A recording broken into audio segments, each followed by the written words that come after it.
Olá, estamos em mais um episódio aqui do Almodimcast. Está acontecendo aqui no Hospital Almodim, no Provisão, o curso da EG Almodim de lentes fáscica. Então, o meu bate-papo hoje vai ser com o Dr. Eduardo Martinez, o Dr. Paulo Fadel. E como a doutora Edna não está aqui, eu vou deixar para que eles mesmos se apresentem. Sejam bem-vindos, Dr. Eduardo.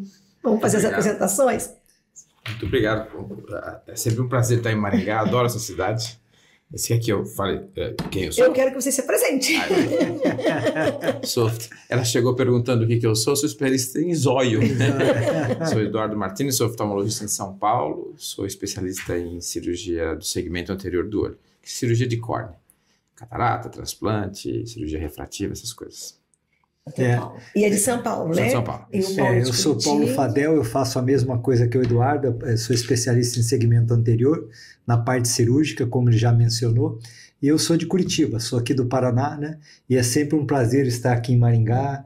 Então essa cidade é maravilhosa, os amigos são excelentes, somos muito bem recebidos e é sempre bom voltar aqui. Eu sempre acompanho, né? Quanto os doutora Edna, sempre acompanhei vocês aqui em Maringá. E dessa vez vocês estão vindo para um curso, né? Um curso diferenciado. Tem alunos médicos até do Peru que estão participando. É um curso de lentes fáscicas. E eu queria que vocês falassem um pouquinho como está sendo ministrar esse curso, né? Que são médicos do Brasil todo, é um curso para médicos, um curso diferenciado, de uma alta qualidade. Vamos lá, Eduardo. Primeiro, para a pessoa que está escutando, o que é lente fáscica, né? Lente fáscica é uma lente colocada no olho que tem o facus, que tem o cristalino. Então, normalmente, as cirurgias da catarata, você tira a catarata e põe uma lente, esse olho fica pseudofácico. Então, um olho fáscico é um olho que tem o cristalino e que coloca outra lente sem tirar a outra. Então, isso que é o curso. A diferença. Por que a gente faz isso? Porque são pacientes que têm graus elevadíssimos ou de miopia, ou de astigmatismo, ou de hipermetropia, e que eles não são adequados àquelas cirurgias refrativas com o laser, tá certo? Então, essas são cirurgias feitas para pacientes que não são bons candidatos à cirurgia laser. É verdade, Paulo? É verdade. Normalmente, esses que não são bons candidatos é porque eles têm uma córnea fina ou têm um grau muito alto. E aí não se permite atuar em tecidos, ou remover tecido ou acrescentar tecido. Então, essas lentes evoluíram bastante nos últimos tempos, né? E hoje a gente consegue colocar materiais que convivem muito bem com a biologia dos olhos, digamos assim, e o índice de complicação diminuiu bastante. Quando a gente fala em altas miopias, seriam graus assim, até para quem está, né? A partir de quantos graus, assim, que é uma alta miopia? A partir de 6 graus nós consideramos alta miopia, né? Na hipermetropia, a partir de 5 graus a gente considera como um grau alto, quer dizer, uma pessoa que tem um grau acima disso, ele é praticamente um deficiente visual. Ele não vive sem a correção visual, seja através de óculos, lente de contato, né? E chega uma altura da vida que às vezes já por muitos anos de uso de lente de contato, ou a pessoa não se dá bem com os óculos, que ela procura uma alternativa para não ser dependente desse tipo de correção visual. E a cirurgia, quando bem indicada através de exames, ela tem assim, uma presença muito importante na melhora da qualidade de vida e visual de cada pessoa. Eu vou fazer uma pergunta, não sei se eu vou fazer certo, eu já presenciei aqui um caso de uma menina que fez transplante, que tinha ceratocone lá atrás e fez transplante muito jovem. Hoje ela já não consegue pôr mais um anel por causa do uma lente fáscica caberia num caso desse também, não caberia? Uma pessoa que fez transplante lá atrás, muito novinha, e hoje não tem, acho que não consegue tecido suficiente para pôr um anel de Ferrara, um anel. A lente fáscica poderia trazer uma visão melhor para essa paciente. O fato de ela ter feito transplante muito tempo atrás não qualifica ela como uma boa ou uma candidata a fazer uma lente fáscica.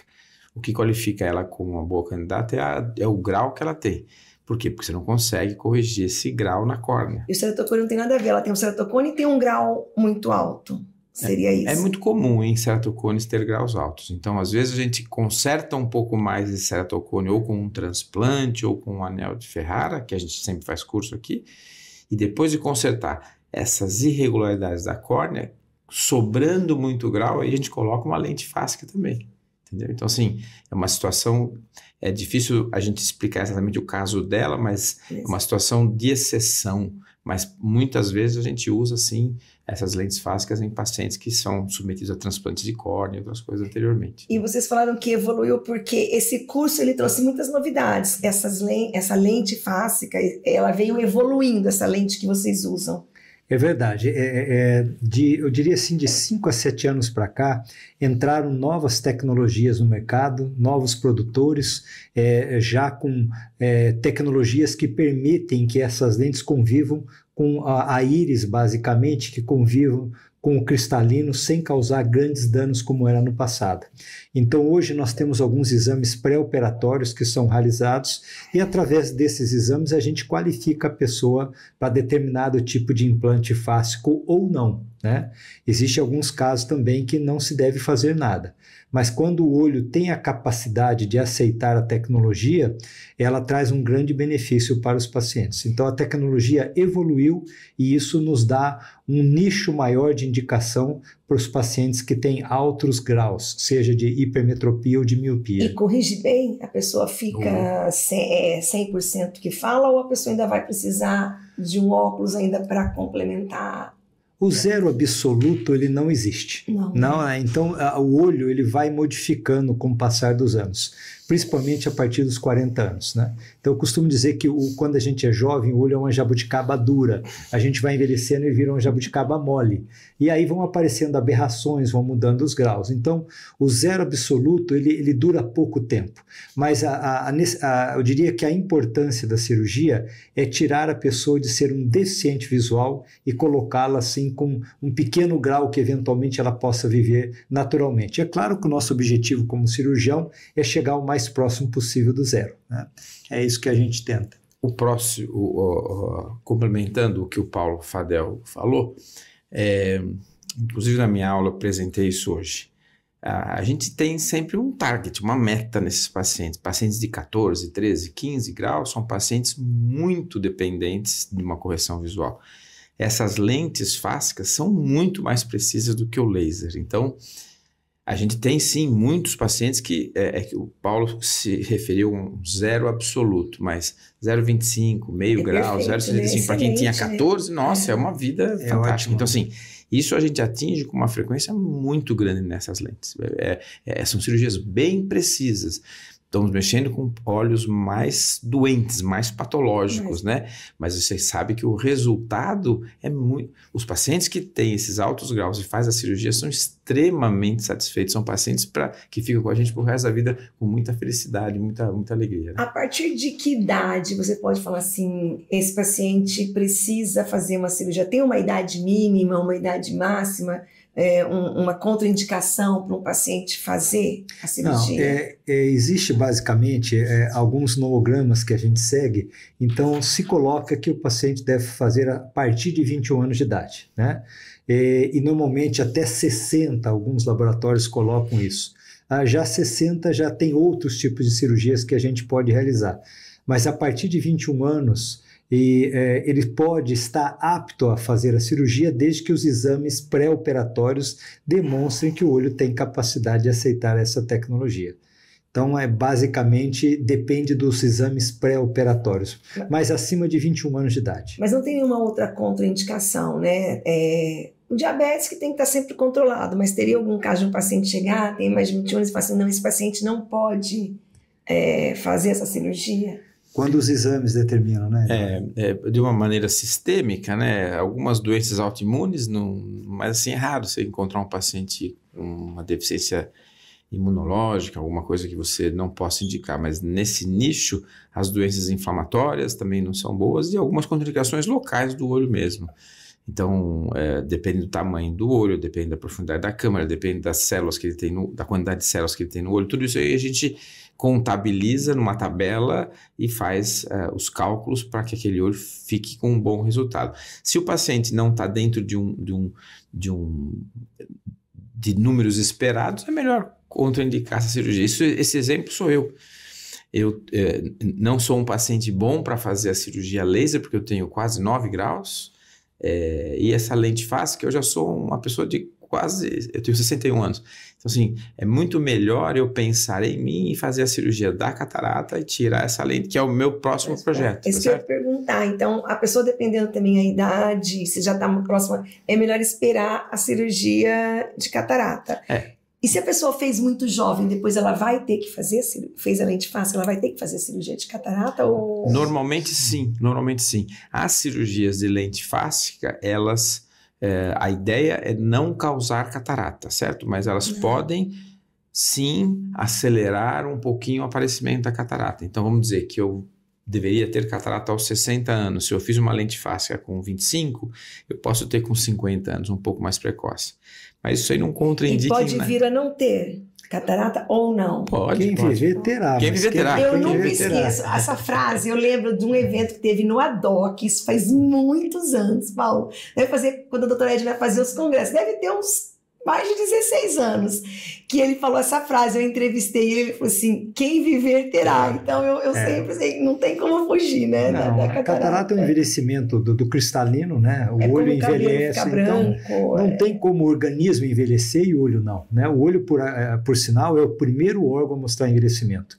A presbiopia, que é a dificuldade para perto, que é a vista cansada, é o primeiro sinal de envelhecimento que nós temos, porque o olho é um órgão extremamente degenerativo.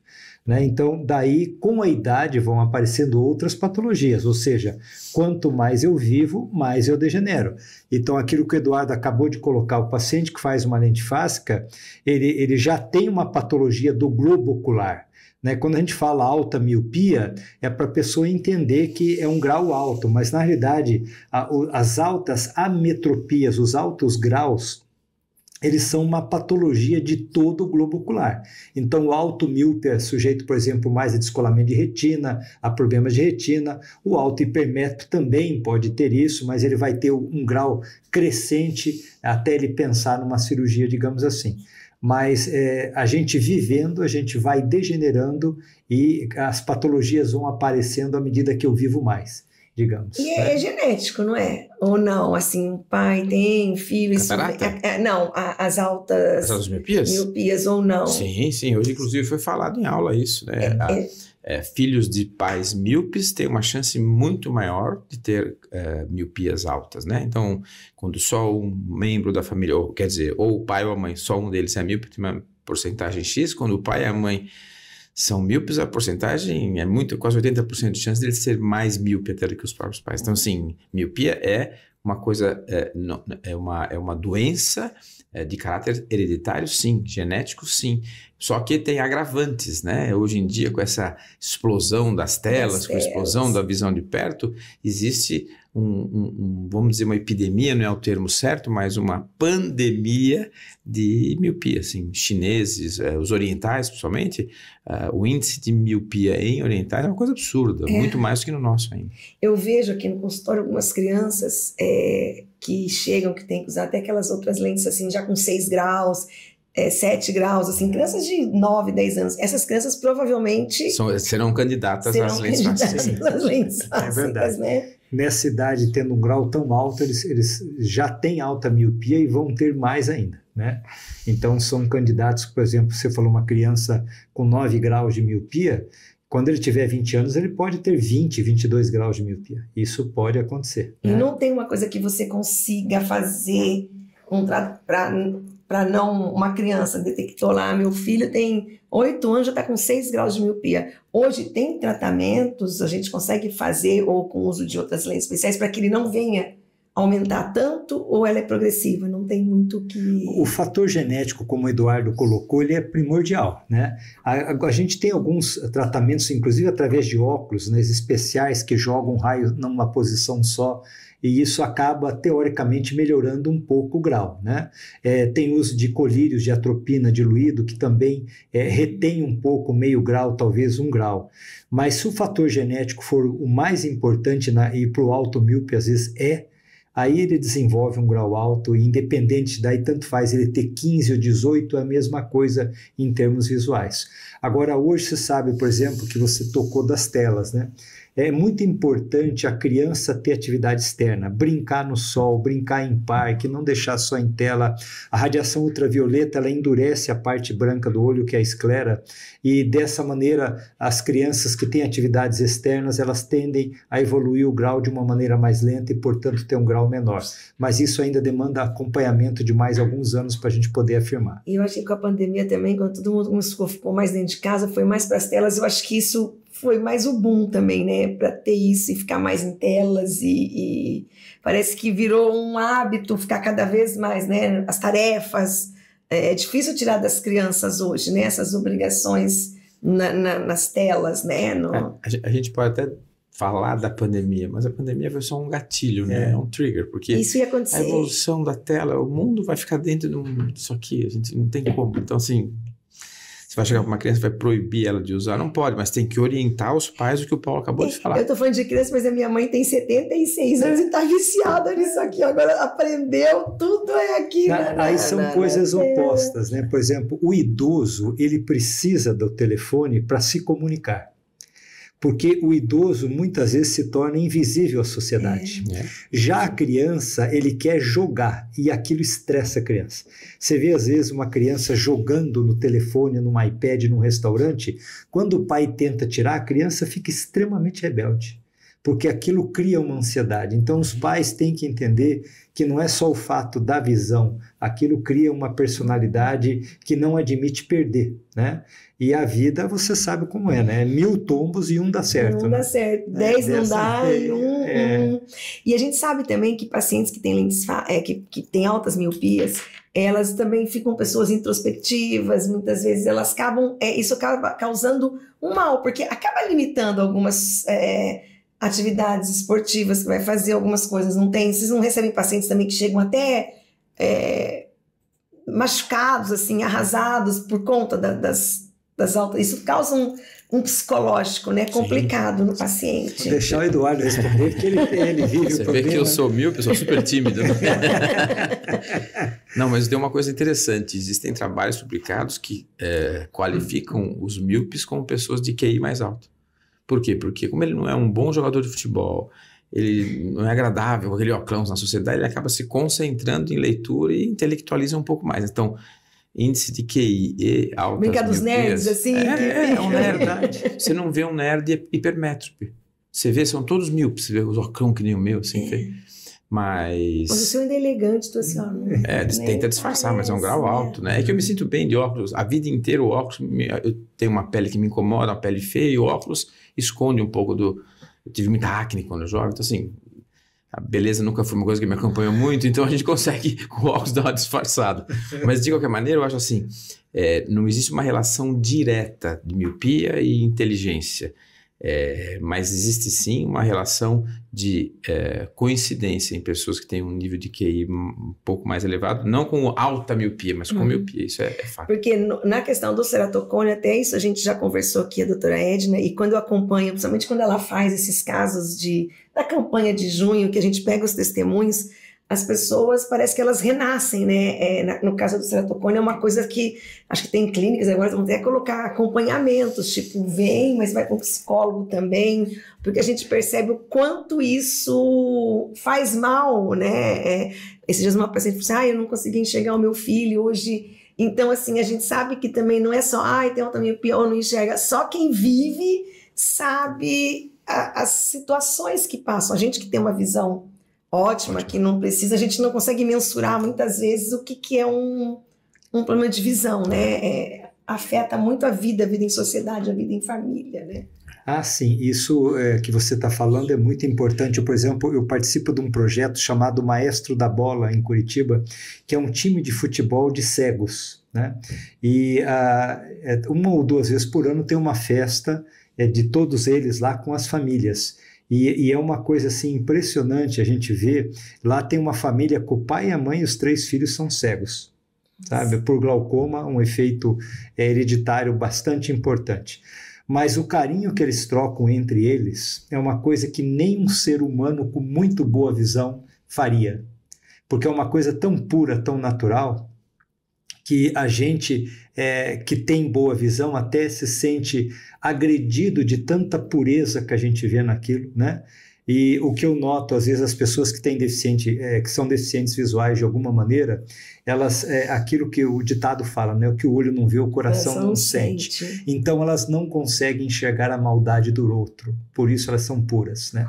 E o que você falou de limitação no ceratocone ou na alta miopia, realmente tira a pessoa da sociedade, digamos assim. Ele procura conviver no meio deles, né? Naqueles que têm os mesmos problemas. E a gente, quando pode levar algum conforto, mesmo que não seja de um tratamento médico, mas de estar próximo, de ajudar de alguma forma, de escutar de alguma forma, isso modifica a vida da pessoa, sabe? E é um mundo que a gente não convive, a gente tem que ir lá para ver, porque eles não saem do meio deles por uma questão de segurança mesmo, né? E às vezes é uma questão tão pequena, tipo, eu não consigo fazer uma prova de marcar, sabe? É coisa assim, eu não conseguia pegar meu filho no colo. Às vezes você fala, nossa, né? Que pra gente é tão normal e aquilo causa um mal, uma ferida na pessoa que ela vai carregar. Isso por muito tempo, né? Em relação ao esporte, aí a gente estava comentando, por exemplo, um grande nicho, né, de cirurgia refrativa para quem pratica esporte, principalmente esporte de água, os triatletas que precisam nadar e que não conseguem ter um convívio muito bem com lente de contato. Então, isso é um nicho. No alto míope, para basquete, também é um nicho para esse tipo de correção de lente, né? Mas tem pessoas que não conseguem conviver abertamente com isso e precisam procurar uma ajuda, né? E aí a gente consegue, através dessas novas tecnologias aí, auxiliá-los de alguma forma. Agora vamos falar do curso, do ano passado para esse. O que vocês trouxeram? Porque eu vejo que a oftalmologia também, ela está avançando assim, né? Sempre, muito, muito rápido. O que vocês estão trazendo de novidades do ano passado para esse, em lentes? Ou o que tem de novo que o ano passado vocês não falaram e esse ano vocês estão trazendo? Então, a diferença entre um curso e um congresso, basicamente, é que o curso é para dar capacitação para pessoas que não sabem fazer determinado procedimento, determinada coisa. O congresso, geralmente, tem muito mais novidades que você traz para difundir entre os seus colegas. Então, esse é um curso que começamos no ano passado, essa já é a segunda geração, e qual que é o nosso foco?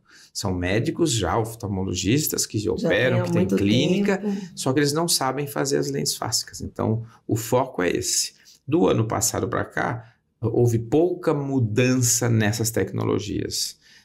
Novas empresas entraram no mercado e estão crescendo, e o que a gente está mostrando um pouco é isso. Mas, basicamente, o teor do curso do ano passado e desse ano é basicamente o mesmo. A plateia é outra, obviamente. Aquela do ano passado já se formou, já se faz, não é bem formar, mas já está consciente de como fazer. Às vezes a gente tem um grupo no WhatsApp que eles perguntam as coisas, a gente continua orientando mesmo durante o ano.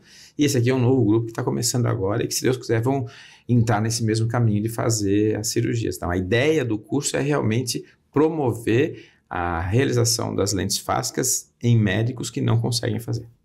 E tem lentes brasileiras, né?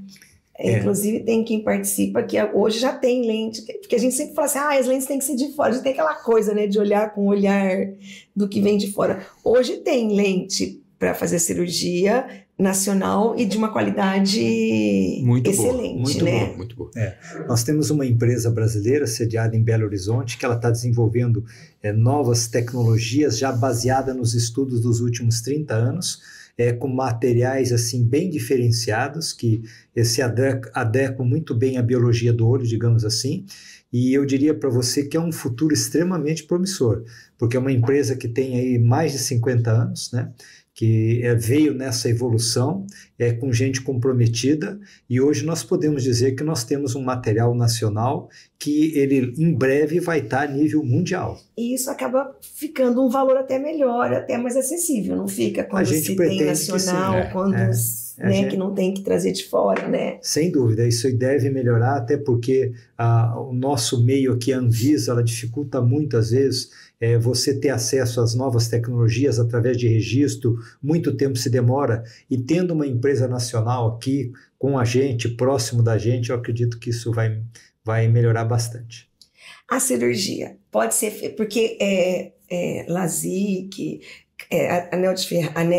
ceratocone, você pode fazer nos 2 olhos ao mesmo tempo. Catarata já não, né? Você tem que fazer num olho e esperar um prazo. No Brasil, né? Não. Mas no Brasil não se opera os 2 olhos de catarata. Tem algumas pessoas fazendo, a questão é de foro pessoal, de né? Foro pessoal. Eu, particularmente, no meu olho, não queria fazer cirurgia nos 2 depois... olhos. A da catarata, né? Ou da lente fáscica. Uma cirurgia de refrativa de LASIK, eu faço há 30 e tantos anos os 2 olhos no mesmo dia, porque é uma cirurgia muito segura, muito precisa, muito índice de problemas muito baixos. Mas a cirurgia de lente fáscica e a cirurgia de catarata, onde você tem uma abertura do olho, ou seja, não é uma cirurgia fechada, o olho vai ser aberto, eu realmente não me sinto à vontade de fazer os 2 olhos no mesmo dia. Então, tem a lente fáscica também não. Você faz depois... Tem muita gente que faz. Uma das pessoas que mais faz lente fáscica no mundo é um argentino chamado Roberto Zaldívar. Ele faz os 2 olhos no mesmo dia.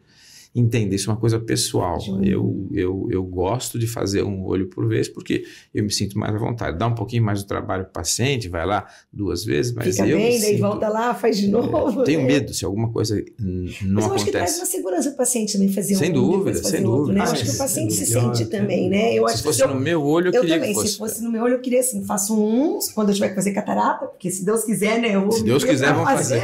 Eu quero ser. Eu vou fazer eu também quero fazer e depois... eu acho que isso traz porque a gente acaba na forma que a gente não tem, acho que traz um conforto melhor para o paciente, né?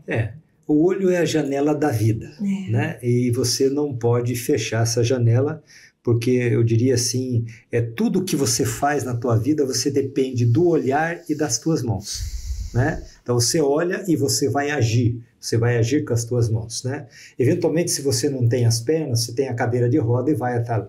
Mas a mão é importante para o agir. E o enxergar é poder saber o que eu vou fazer.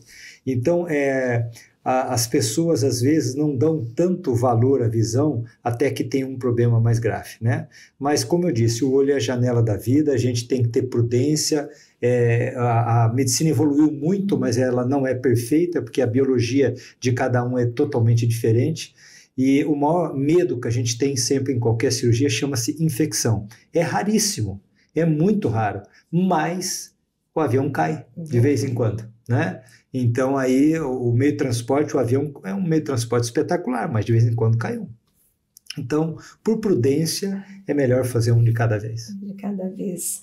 E ainda bem que está sempre evoluindo e vocês estão conseguindo sempre trazer qualidade de vida melhor, né? Mesmo que você falou que ainda tem algumas coisas, mas assim, tem conseguido trazer cada vez mais coisas que lá atrás não se conseguia. Hoje os pacientes têm as pessoas têm muito mais qualidade de vida, muito mais chances de ter uma visão melhor ou viver um pouco melhor, né? Eu diria assim que enxergar bem na velhice é muito importante, né? Porque principalmente hoje nós temos vários idosos que moram sozinhos, né?